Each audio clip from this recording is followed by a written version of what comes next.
Hi, I'm Chef Tammy Brawley from the Green Kitchen. I'm here today to show you a delicious recipe to do with fresh fish. I love doing this recipe. I do it for my clients all the time.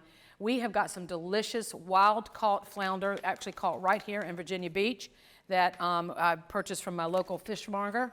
And what we're going to do here is we're going to take the fillets out of our packaging.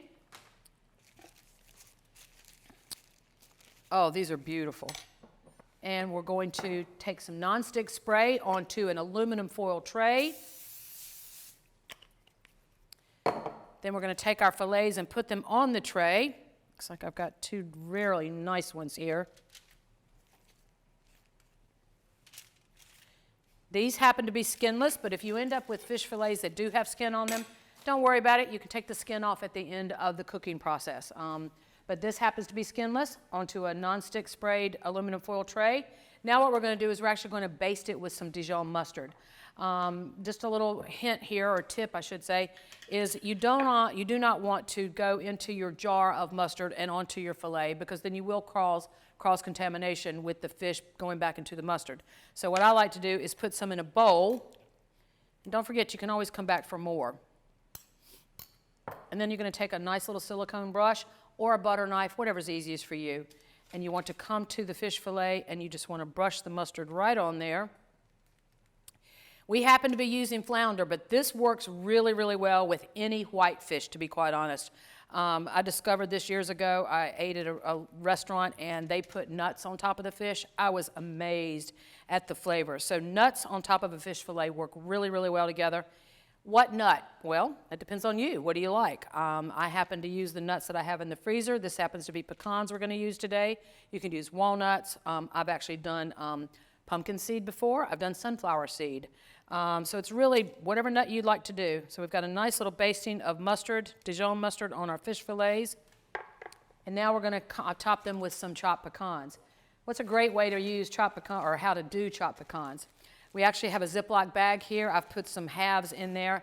You have a rolling pin, something heavy. You can use a meat tenderizer as long as you use the smooth side, not the pointy side. Put them in a Ziploc bag, and you just want to bang them down. Now, I had already started some of the banging, and we're just going to get a nice little chop. It's okay if some of them are whole or bigger. That's not going to be a problem. But you do just kind of want to break them down a little bit. And now we're going to top our fillets with the nuts, and they're going to go into a 425-degree oven. Now, how long? Well, it really does depend on the thickness of the fish. A Chilean sea bass is usually a good, 1.5 to 2 inches thick. They're going to take a little longer to cook. These are nice, thin flounder fillets. I'm going to say these will probably take actually less than 10 minutes. So we've got them nice and coated with some chopped pecans here. Again, any nut of your choice is great to use. We're going to pop these into the oven for about 10 minutes. All right, so our fish has been in the oven for actually less than 10 minutes. And the reason for that is because the fillets were nice and thin. Other fillets might take longer, particularly like a sea bass or a halibut. Any of those are going to be thicker, and they're going to take longer. So we're going to pull the fish out of the oven. One of the biggest things about cooking fish is that people do tend to overcook it. And I learned from working in a seafood restaurant years ago how to tell whether or not a piece of fish is done. And you really do want to use your fingertip. And you want to touch the thickest part of the fillet, which, judging from these two, I'm going to say is right here. And you want to push on it. It should still be soft, okay? You should barely feel that membrane break under your fingertip. What I learned about cooking it is take it off when you think it's not done.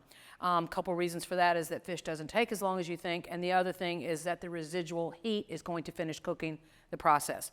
As you remember, what we've done here is we coated the top of the fillet with Dijon mustard, and then we crunched up some pecans. Again, whatever nut you choose to use is the best. I'm going to try to do this without it breaking. I'm not sure if I can or not. We're going to move it to a serving dish. Looks like it wants to break.